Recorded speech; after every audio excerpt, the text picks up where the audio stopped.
সহ বাইরের লোকজন কানায় কানায় পড়ে গেছে। তো এতে আমরা আনন্দিত এবং আমরা চাই যে আগামীতেও আমাদের এই ঐক্য অটুট থাকবে। সকলে আমরা সম্মিলিতভাবে আমরা এই দেশকে এগিয়ে নিয়ে যেতে চাই। ধন্যবাদ।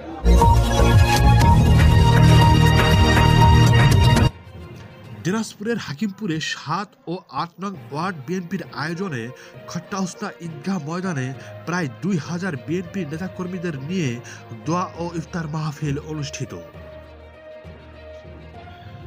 এ সময় উপস্থিত ছিলেন হাকিমপুর উপজেলার বিএনপির সহসভাপতি মোহাম্মদ শাহিনুর ইসলাম শাহিন মণ্ডল, হাকিমপুর পৌর বিএনপির সাধারণ সম্পাদক মোহাম্মদ নাজমুল হক, বলদার ইউনিয়ন বিএনপির ৭ নং ওয়ার্ড বিএনপির সভাপতি মোহাম্মদ আতাউর রহমান ও সাধারণ সম্পাদক মোহাম্মদ নূর ইসলাম, সাবেক ইউপি সদস্যবৃন্দ, বিএনপির বিভিন্ন অঙ্গ সংগঠনের নেতানেতৃবৃন্দ এবং প্রিন্ট ও ইলেকট্রনিক্স মিডিয়ার সাংবাদিকবৃন্দ সহ অনেকে।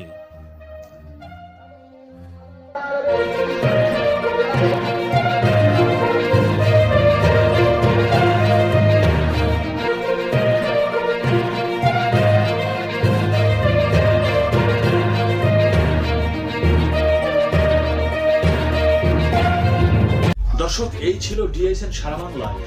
ধন্যবাদ সাথে থাকার জন্য।